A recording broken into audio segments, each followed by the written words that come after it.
Today we're going to be talking about The Queen Mary, a new horror from Gary Shaw, who brought out a film called Dracula Untold. It's also the producers of The Woman in Black.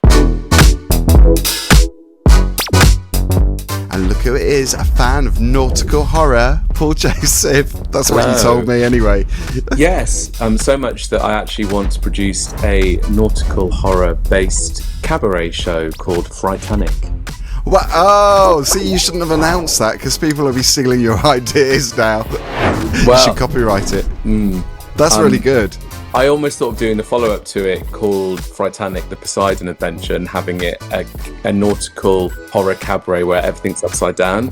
But then my husband told me I was ridiculous and needed to stop having stupid ideas. But I do like a nautical horror. Ghost Ship is one of my favourite horror films. One of the best credit sequence of a modern horror film, I think. The Fog, one of my favourites. Fog. Open Water's pretty good. Oh, I don't think I've actually seen that. That's the shark one, isn't it? Yeah. I think the unofficial follow-up sequel, which was Adrift, where they jump off a boat and can't get back on. So this is The Queen Mary. Apparently it was originally called The Haunting of Queen Mary. They changed the title, I'm not sure why. But it's 3 interconnected stories. We were talking about this just before we started recording. They cover the violent disintegration of 2 families on board the RMS Queen Mary in 1938. And it does flip forwards and back, so it's not just all centred around that time. We were talking about how maybe that is quite an ambitious thing, and if you're not fully awake, like I wasn't, I was quite sleepy watching this, it could be a little bit confusing because there's quite a lot going on. It's one of those things where you're looking at something in different time periods, but it's within the same setting, which by the nature of it has been kept to look the same over the years. So it's not like, you know, if you were to have something set in a particular town or something, it would look very different. But obviously the point of an amazing ship like the Queen Mary is it's kept to look how it is. So yeah, you have kind of like a story that starts in the present time, which is, I don't know if she's a journalist, but Alice Eve plays a woman who's going on board to pitch an idea about an interactive kids series of books on the boat, because it's now moored as a kind of like exhibit type thing. And I really love that idea because she's talking about it from a child's perspective, so it's quite clever to actually pitch it with that angle as opposed to an adult's perspective. And also she wants to bring in kind of the whole feels thing as well, so it's all, and so as she comes on with her husband and child as well on this, just it's not even they're not even at sea, are they? They're not even travelling, but they're just wandering around the ship. But then kid wanders off, and then we flash back to other things that happen there, and it's, you know, already that the boat itself is in the film, and you know, Tommy in real life is steeped in this myth of all these kind of atrocities that happened in the past. So it flashes back to them. So it's Alice Eve who plays Erin. She's the woman we're talking about, photographer, I think, as well as a journalist.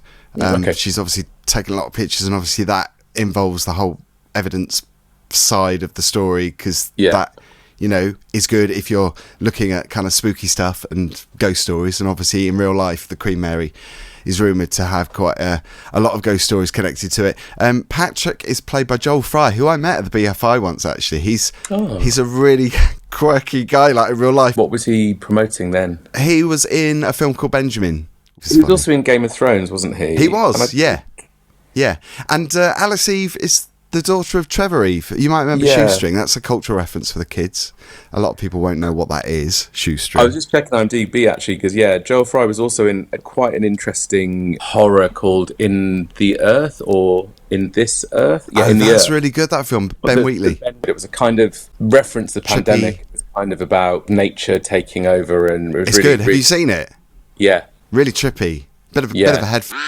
Yeah. Joel Fry obviously is he's playing an American, and that kept throwing me out a little bit because I know that he's not American. And it's like, okay, really concentrating on that accent, which I shouldn't do, but I do that. I mean, they're obviously brought aboard the ship with their young son, Lukas, who you spoke about, Lenny Rush. I thought he was terrific in this. Sadly, really it's not a massive role, but I thought he was really believable. Kids in films that I don't always warm to, especially horror films, but he was really good.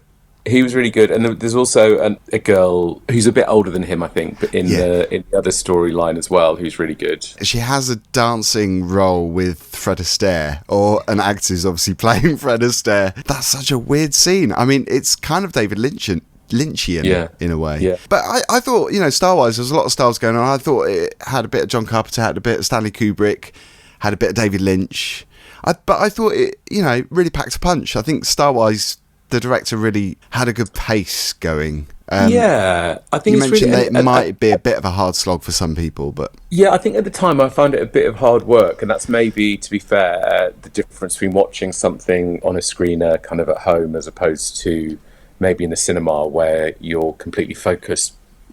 I did struggle a little bit. I mean, the thing is, it's actually very ambitious because it's not only working on different timelines, it's working on different timelines where things aren't what they appear to be, and there's lots of twists in all the stories later on. yeah. One of the storylines really reminded me of the nautical horror triangle, which is really good. There's so much good stuff, and there's so much good photography, and obviously they've got this ship that's got all this very stylish ship, and they've recreated design interiors and different timelines, and a lot of it's set in the 30s and in this amazing dining room, sort of like with where all the wealthy people are. But the running time of the film's quite long, and it's almost like I don't know whether something stylistically may have needed to be sacrificed to make the plot a bit clearer. That's a good point, because maybe if they'd had 2 stories as opposed to 3 and snipped it by 20 minutes, it probably would have been a bit more engaging, maybe. The overarching storyline and the kind of the sort of theme and what it's all about and why these stories are connected is actually really clever. And I'm interested to know that I think this is meant to be the first of 3 films we were just talking about, whether that carries on or whether it's then a completely different set of ghostly stories in the same location. So the story not only deals with angry ghosts who are kind of wanting to leave the ship quite desperately, but also deals with possessions, I guess, as well. And with the 3 stories and those different characters all kind of overlapping and the time frames overlapping as well, that might seem a little bit like it's too much. There's too much stuff to concentrate on. I kind of like that in a way, because I never felt like the film was empty. There was always something going on. I thought the violent scenes, the gore, I thought they were really well executed as well. I mean, some of those scenes were quite shocking, I thought, actually. Very, yeah. When you consider how little gore there was, really. I mean, the makeup and effects were brilliant, I thought. Yeah, really credible film, and kind of, it could... When it first started, I thought, we've sort of seen some of this sort of stuff before, but actually it's clever plotting. I just think it needs concentration. Yeah, I mean, I never thought it was predictable. I thought it was quite original. But the cinematography was great. I mean, it looked good. It's a nice film to watch. Some of it was filmed on the Queen Mary, apparently, but a lot of it is set.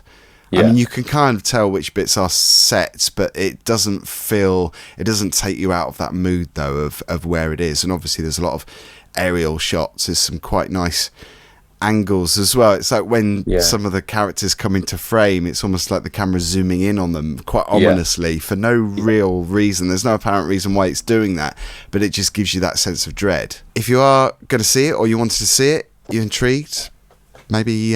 drop us a comment down below. And we've reviewed obviously a lot of stuff in the past as well, so check out the film that's on, or film review that's on the screen at the moment, and we'll see you soon. Thanks, Paul.